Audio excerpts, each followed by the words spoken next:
교토 삼글은 교는 교활할 교자 또는 꾀많을 교자입니다. 꾀많은 토끼는 굴을 3개 파야 살아남는다. 이게 이 사마천의 사기 맹상군 열전에 나오는 이야기인데요. 오늘날도 마찬가지예요. 오늘날도 굴을 3개 파지 않으면 노후가 상당히 불안하게 돼요. 굴 하나는 정부가 파줍니다. 국민연금이라는 게 있어요. 그러나 그것만 가지고는 호구지책이 거의 해결되지 않습니다. 그리고 지금 현재 자기가 모아놓은 이 어떤 자산 또는 어떤 자녀 이런 것들이 하나의 굴이 될 수 있습니다. 그러나 그것만 가지고도 보장을 할 수 없어요. 또 어떤 분들은 공직에 오래 계셨다든가 또는 교직에 오래 계신 분은 그 연금을 받습니다. 그런데 지금 보시다시피 공무원 연금도 연금 개혁 때문에 아주 홍역을 치르고 있고 언제 우리가 그렇게 될지 몰라요. 그래서 바로 교토 삼굴이라는 게 영리한 토끼는 살아남으려면 굴을 3개 파야 된다는 얘기거든요. 그러면 지금부터 굴을 파기 시작하는데 이미 굴 2개는 파졌고 국가에서 하나 파고 있고 자녀들이 또 하나 파고 있을 거고 나머지는 자기가 파야 돼요. 그 굴이 애터미가 될 수가 있습니다. 자, 토끼와 거북의 경주 누가 이겼어요? 거북이 이겼어요. 이거 모르시는 분 없어. 근데 한 가지 질문을 더 해보세요. 왜 거북이 이겼냐? 그렇게. 바로 이거예요. 거북은 절대 목표를 보고 뛰었어요. 거북은 여기를 보고 뛴 거야. 토끼가 쌩 지나갔는데 만약에 이 절대 목표를 보지 않으면 거북은 못 가요. 중도에 포기해야 됩니다. 근데 토끼는 뭘 보고 뛰었냐? 상대 목표. 다시 말하면 내가 거북보다 빠르다. 그것만 보고 뛰었어요. 그러니까 내가 거북보다 빠르니까 거북만 보니까 거북이 저기 늦게 와. 늦게 오니까 나는 잠자도 돼.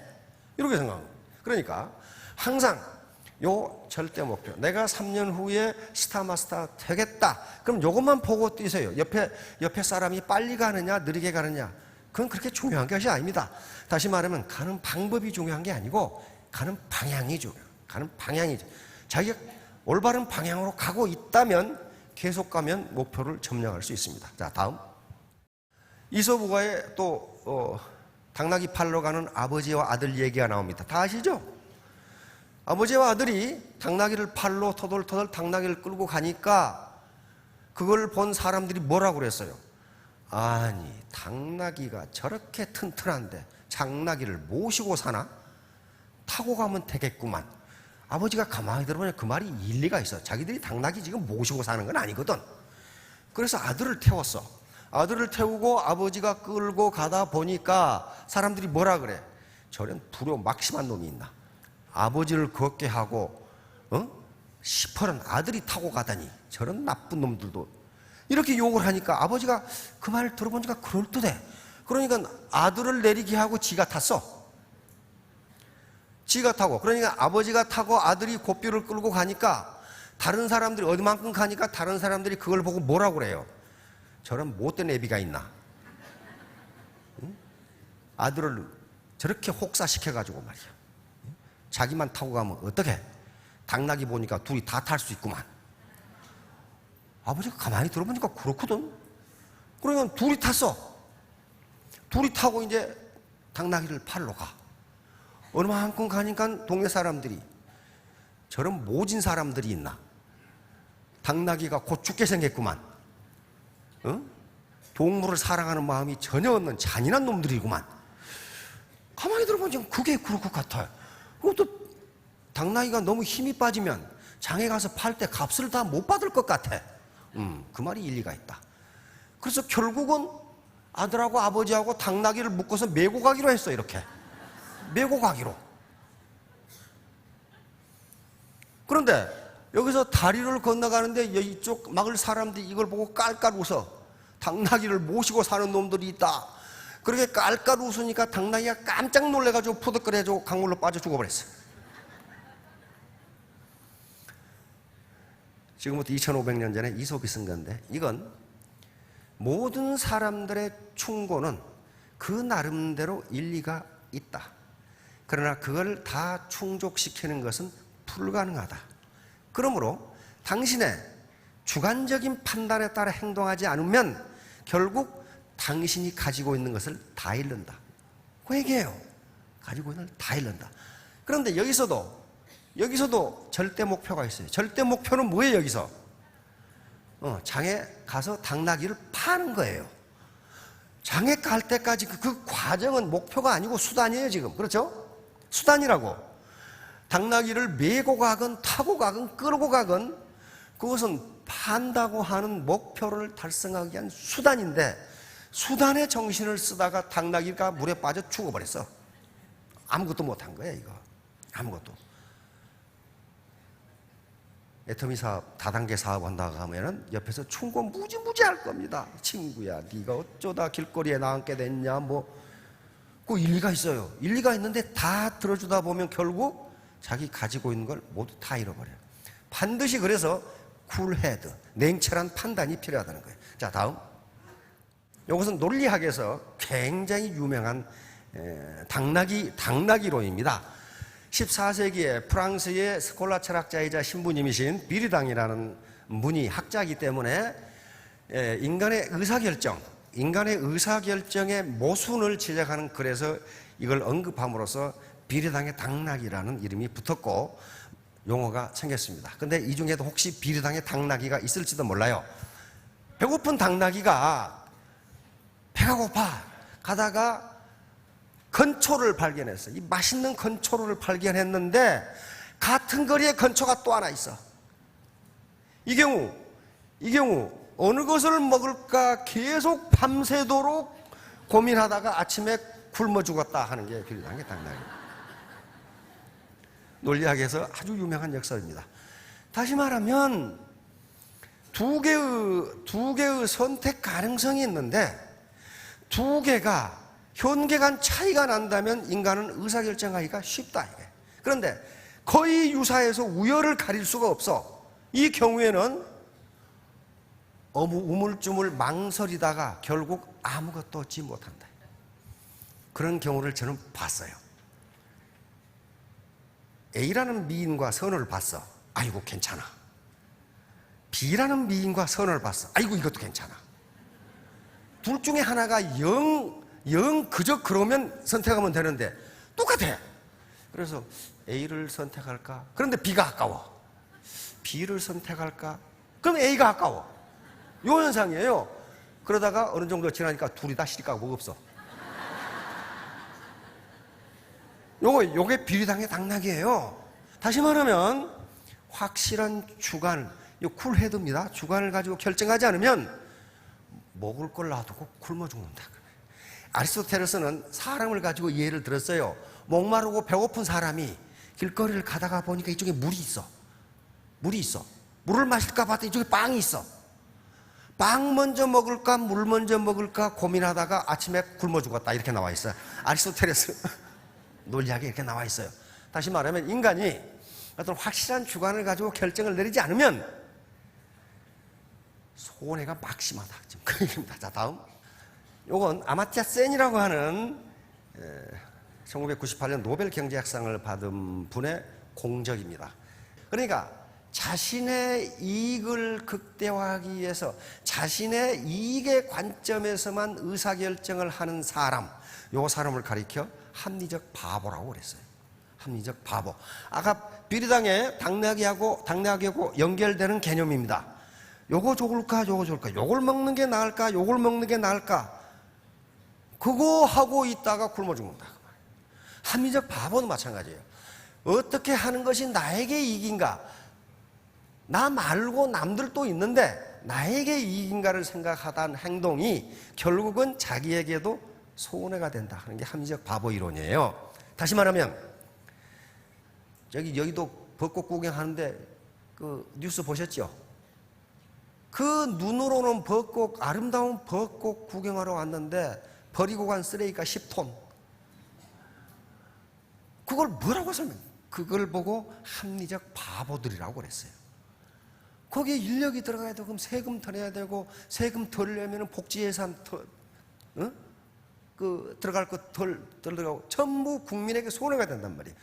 이분은요 이반 일리라고 하는 철학자입니다. 철학자이고 오스트리아 신학자인데 이분은 다른 말을 썼어요. 전문가 백치라고 말을 썼어요. 어떤 경우에 이런 현상이 나타나냐 하면은 인문적 소양이 없는 경우에 그렇습니다. 사람이나 사람의 일, 사람 사는 사회를 연구하는 것이 인문학입니다. 우주, 하늘을 연구하는 걸 뭐라 그래? 그건 천문학이라 그래. 그렇죠? 사람 사회를 연구하는 건 인문학이야. 물을 연구하는 것을 수문학이라 그래. 그러니까 예를 들면 내가 지금 스폰서인데 차비도 없는 파트너가 있어. 그래서 밥 사 먹으라고 또 차비하라고 5만 원 줬어. 합리적 바보의 입장에서는 이건 대단히 불합리한 일이야. 왜? 그 도와준다고 나한테 돈이 생겨 뭐가 생겨? 안 생긴단 말이야. 그런데 인문적 관점에서는 그렇게 하는 게 옳아요. 그렇죠? 사람 사는 세상이라고 생각하면 옳단 말이에요. 그러니까 합리적 바보나 전문가 백치는 인문적 소양이 없는 경우에 나타납니다. 그런 사람 많아요. 아주 전문 지식은 풍부한데 그 밖의 것은 전혀 몰라. 사람에 대해서는 전혀 몰라. 자, 다음. 자, 소크라테스의 사과. 소크라테스 제자들이 선생님, 인생이 뭡니까? 이렇게 물었어. 그러니까 소크라테스가 사과밭으로 가자. 그랬어요. 사과밭으로 가가지고 뭐라고? 내가 저 끄트머리에 가 있을 테니까 여기서부터 오면서 너희들이 보기에 가장 좋고 잘 익은 사과 하나씩을 따가자라 그랬단 말이야. 하나씩을 따가자라. 그러니까 제자들이 좋다고. 소크라테스는 맨 끝에 지금 가 있는 거예요. 여기 가 있는 거예요, 지금. 그래서 소크라테스가 가장 좋고 잘 익은 거 따왔느냐? 그랬더니 전부 다 쥐똥 씹은 얼굴이야. 보니까 형편없는 걸 따왔어, 전부 다. 그래서 왜 그렇게 됐느냐? 그랬더니 거기에 좋은 사과가 있었는데 조금만 더 가면 더 좋은 게 있겠지, 더 좋은 게 있겠지, 더 좋은 게 있겠지. 그래가지고 전부 다 맨 끝에 와서 안 익은 거 하나씩 이렇게. 이게 쿨해야 돼. 판단해야 돼. 그런 케이스 많죠. 우리나라 얼굴 반반한 여자 탤런트, 아나운서, 잘생기고 돈 있는 남자 탤런트들이 전부 나이를 보니까 40대인데 혼자 살아. 왜 그러겠어요? 선택의 가능성이 많으면 많을수록 최악의 것을 선택합니다. 최악을 선택해요. 남자 탤런트들은 누구를 찾고 앉아있냐? 성춘향을 찾고 있는데 나중에 얻어 걸린 건 향단이가 얻어 걸린다. 그런 말이에요. 성춘향이 그렇게 많나? 없어요. 성춘향은 누가 데리고 가고 없다고. 나머지는 죄다 향단이가 남아있는데 40이 넘도록 성춘향 찾으러 다니다가 나중에 향단, 예? 그도 안 되면 뺑더가 몸 이렇게 얻어 걸린단 말이에요. 예? 여자 탤런트들은 백마탄 왕자를 찾고 있는데 백마탄 왕자는 그렇게 많지가 않아요. 나중에 얻어 걸린 게 백마끄는 마부한테 얻어 걸려가지고. 그게 뭐예요? 소크라테스의 사과예요. 이게 이 사과밭이니까 선택의 가능성이 굉장히 많아요. 그래서 항상 자기 기준, 주관적 기준에 의해서 결정을 해야 됩니다. 가격을 볼 것이냐, 품질을 볼 것이냐, 마케팅 시스템을 볼 것이냐, 안 그러면 이런 교육 시스템을 볼 것이냐 등등을 체크해서 우열을 가리시면 될 겁니다. 우리 소동파를 아시죠? 당송 8대가의 한 사람인데 애자잡설이라고 하는 책 속에가 있습니다. 어떤 놈이 사냥을 좋아해가지고 사냥을 좋아하는데 장에 갔더니 매를 한 마리 사면은 매 사냥이 최고다. 매가 많은 짐승을 잡아준다. 그래서 옳다 됐다 하고 장에 매를 사러 갔어.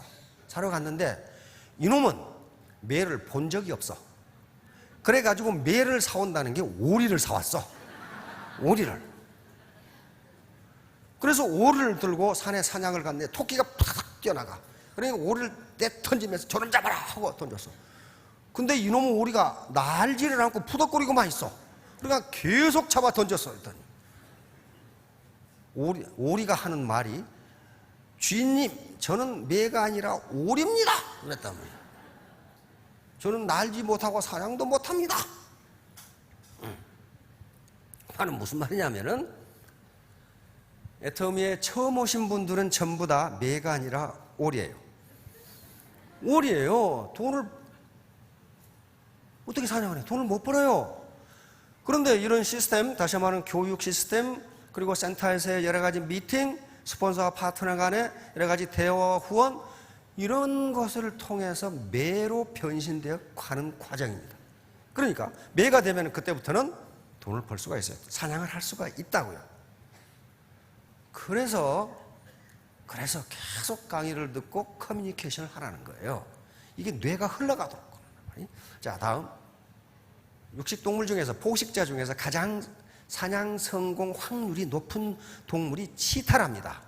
영국의 왕립 수의대학에서 야생 치타를 가지고 연구해 본 결과 치타의 사냥 성공 확률이 26%예요. 다시 말하면 10마리를 쫓으면 2번 내지 3번 성공한다 그런 말이에요. 10마리를 쫓으면. 그러니까 이것도 정확하게 파레토 2080 법칙에 맞아요.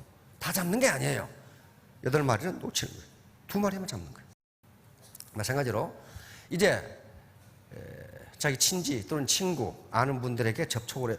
8사람에게 애터미 이야기를 하면 그 중에 2명 정도만 약간의 반응을 볼까 8사람은 콧방귀도 안 껴요. 그게 자연 법칙이라니까요. 자연 법칙이에요. 그래서 그거 실망하지 마세요. 폴 마이어 같은 분은 미국 보험왕이죠. 보험왕이에요. 보험으로 백만장자가 된 사람인데 그분은 뭐라고 자기 책에 써놨냐 하면은 14명을 만나서 보험 들기를 권장하면 그 중에 1명이 가입한다. 그렇게 됐어요. 우리 로얄 클럽의 이 리더들이 그럽니다. 내가 로얄 클럽에 올라온 것은 거절을 많이 당했기 때문이다. 많은 거절을 당했다는 것은 많은 사람에게 소개를 해서 그 중에 많은 사람을 건졌다는 얘기예요. 그렇죠? 10명 얘기해서 8명 잃어버리고 2명 건지고. 요걸 많이 했기 때문이다. 정확하게 맞아요. 자, 다음. 노자와 상용. 노자의 스승이 상용이라는 분이랍니다. 노자라는 분 자체가 지금 전설적인 인물이기 때문에 상용이라는, 기록에는 있어요. 상용이라는 인물도 전설적인 인물이면 틀림없으나 노자는 상용을 스승으로 모셨다고 합니다. 근데 노자의 스승 상용이 이제 중병이 들어서 돌아가실 때가 됐어요. 그러자 노자가 쫓아가가지고 선생님, 저에게 마지막으로 가르쳐 주실 것이 없습니까? 마지막 교훈을 주고 가십시오. 그랬단 말이에요. 그러니까 상용이 입을 쩍 벌려. 이렇게 벌리더니 내 혀가 있느냐? 네, 있습니다. 그럼 내 이빨은 있느냐? 없습니다. 알겠느냐? 알겠습니다. 예, 그렇게 가르칩니다. 무슨 말이에요? 강한 것이 빨리 없어진다. 부드러운 것이 오래 간다. 끝까지 살아남는 사람은 부드러운 사람입니다. 이걸 상용은 마지막으로 노자에게 가르쳐 준 거예요. 그래서 여기서 노자 철학이 나옵니다. 강한 것은 풀어져요. 그런데 요즘 강한 이빨은 해 박아. 그렇죠? 이빨이 없어도 살아요. 혀는 없으면 못 삽니다. 부드러운 것이 없으면 살지 못해요. 또 혀가 없으니까 혀를 만들어 넣는다? 이건 불가능해요. 현재로서는 불가능합니다. 뭐 다음에 가능할지 모르겠지만, 다시 말하면 여기에서 강태공이 이걸 받아서, 강태공은 뭐라고 했냐? 유능재강 그랬어요. 부드러울 유자, 능할 능자, 제압할 제자, 이거 굳셀 강자입니다. 강태공의 삼약이라는 병서에 있는데 군대도 똑같다 그 말이에요. 부드러운 것이 능히 굳센 것을 제압한다. 실제로 옛날 전쟁에서 그랬어요. 여기 보세요. 유능재강, 양능재강 그랬어요. 부드러운 것이 능히 굳센 것을 제압하고 약한 것이 능히 강한 것을 제압한다. 그러니까 스폰서가 자기가 강하다고 파트너를 제압해보려고 하면 제압되느냐? 안 돼요. 아이고 똑똑하네, 너 혼자 해라, 너 혼자. 그게 돼버려요. 부드럽게 감싸야 됩니다. 부드럽게. 자, 다음. 돈을 짓지 말라. 애터미는 황금알을 낳는 거입니다. 그런데 한꺼번에 그렇게 막 무대기로 낳아주지가 않아요. 차근차근하게 낳아줘요. 이걸 기다려야지. 일확천금하려고 하는 분들이 있어요, 가끔. 그런데 꼭 말썽이 일어나가지고 라인이 다 무너져 버려요. 그렇게 되지 않습니다. 계단을 올라가는데 한 계단 한 계단 올라가야지 그렇게 빨리 올라가는 게 아니에요. 제가 한꺼번에 올라갈 수 있는 게 아닙니다. 그래서 황금알을 낳는 거의 어떻게 됐어요? 이 안에 황금이 많이 들었을 것이다. 배를 찢어보니까 거의만 죽어버렸죠. 아까 당나귀 팔 넣어가다 당나귀 물에 빠진 거하고 똑같아요. 아무것도 없어요. 요 말은 무슨, 돈을 찢지 말라 요 말은 무슨 말이냐면은 어느 날 30대 이 아줌마가 아들이 있는데 이 아들 녀석이 돈만 보면 찢어버려. 돈만 보면 찢어버려. 그래서 이거 큰일 났거든. 이게 어떤 정신병인가? 왜 돈을 찢나? 그래가지고 동네 병원에 데려갔더니 동네 병원 의사가 이건 심각한 심리적 갈등이 있는 것 같습니다. 큰 병원에 가보세요. 큰 병원에 갔더니 큰 병원 정신과 의사가 하는 얘기가 저는 이런 케이스를 처음 보는데 아마 심각한 정신적 질환이 있는 것 같습니다. 한 1년 정도 치료해야 될 것 같습니다. 이렇게 됐단 말이에요. 그러니까 이 부인이 이거 큰일 났거든. 이거 무슨 정신병인지를 모르겠다고 그러니 그래서 자기가 다니는 교회 존경하는 목사님한테 데려갔어. 목사님, 이러저러 저러 이러 해가지고 이렇게 해보니까 이러라고 그럽시다. 큰일 났습니다. 그러니까 목사님이 그랬어요? 나한테 데려오세요. 데려갔어. 목사님이 돈을 똑 주니까 찢으려고 그래. 그러니까 찢지 마 이 자식아. 그들은 안 찢어. 아무도 그걸 찢지 말라고 안 그러고, 응? 그거 찢으려고 하면 자식 찢지 마 임마. 그러니까 타부들은 절대 안 찢어.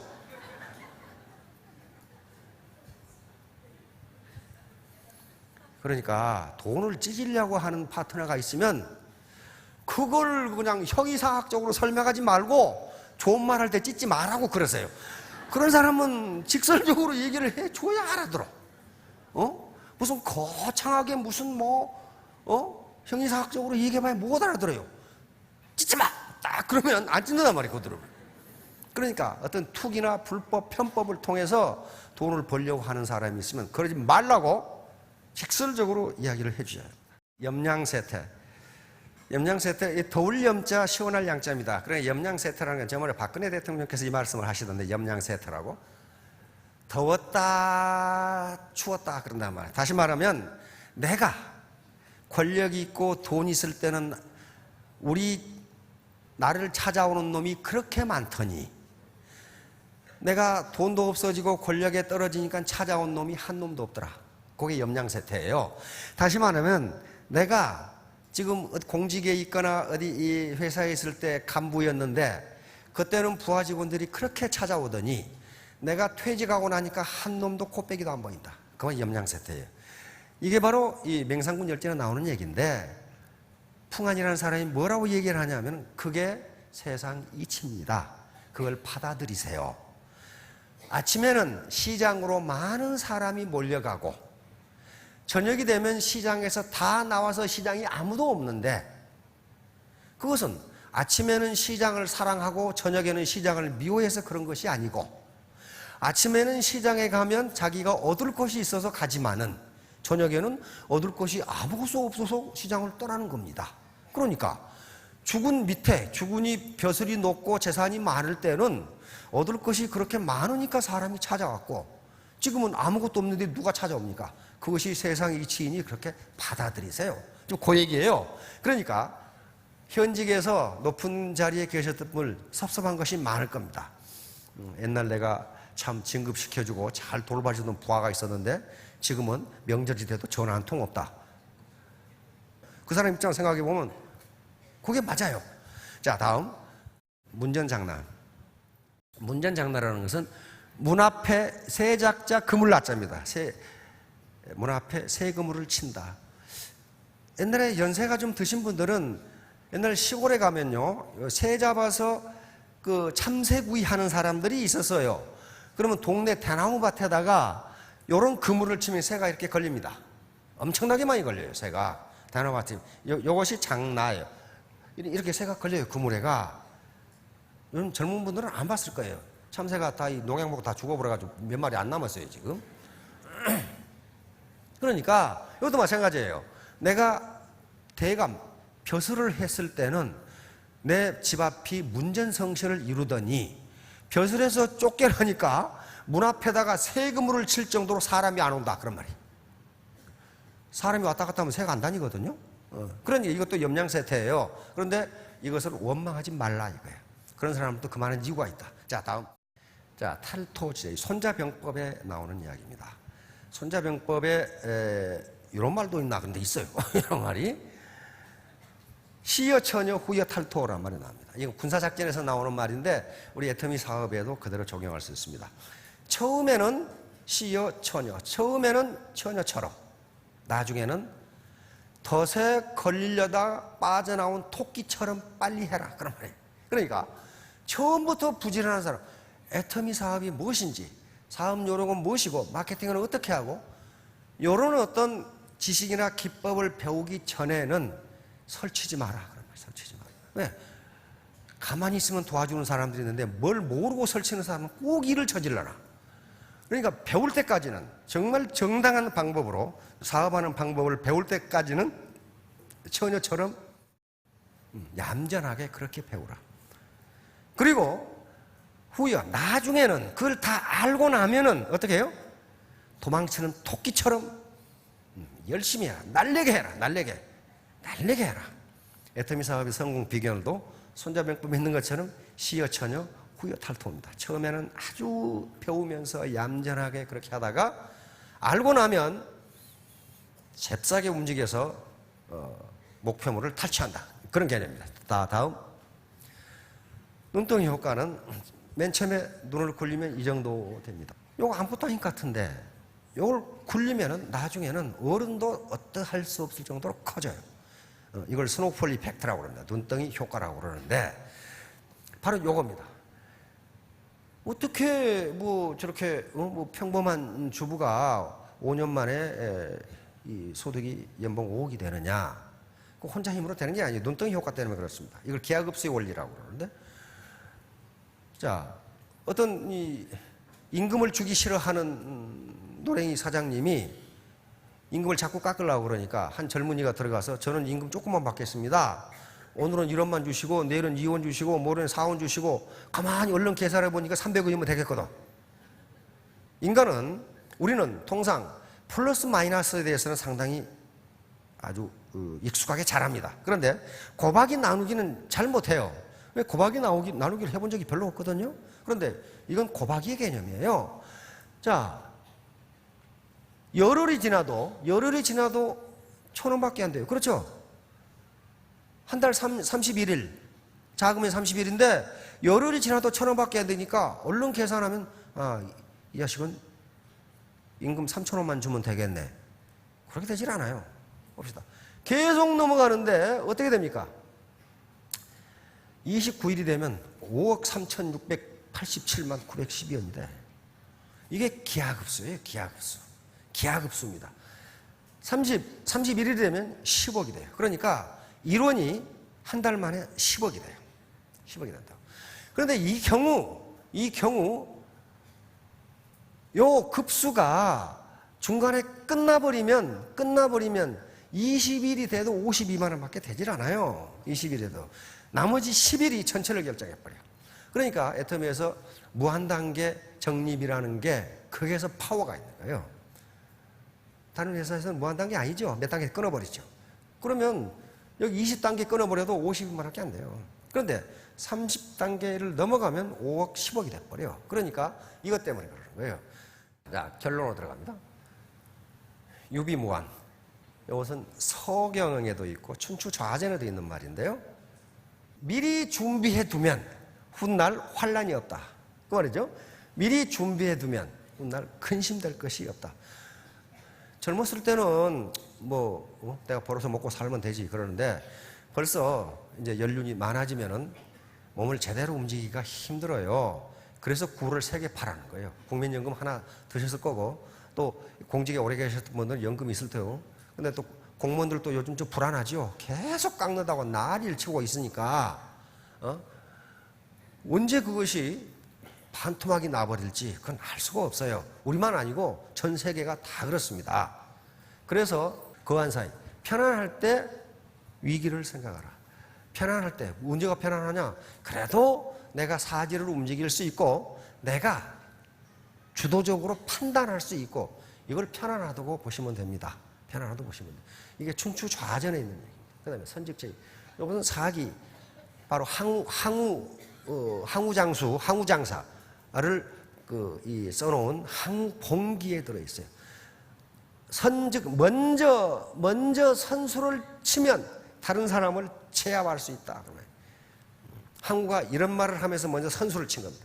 다시 말하면 남보다 앞서서 일을 도모하면 앞지를 수 있다. 앞지를 수 있다.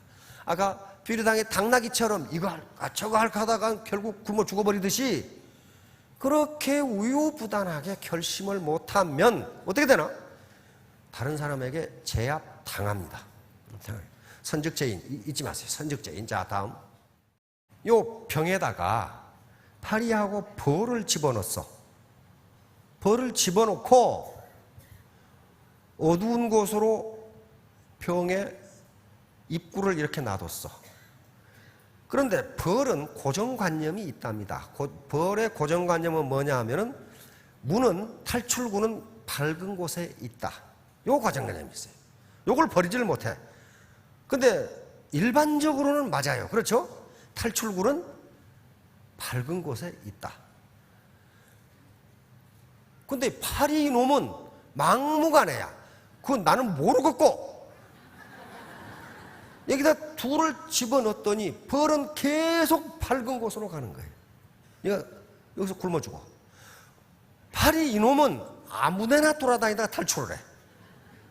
어둡고 밝고 나는 그거 모르겠고 탈출을 해.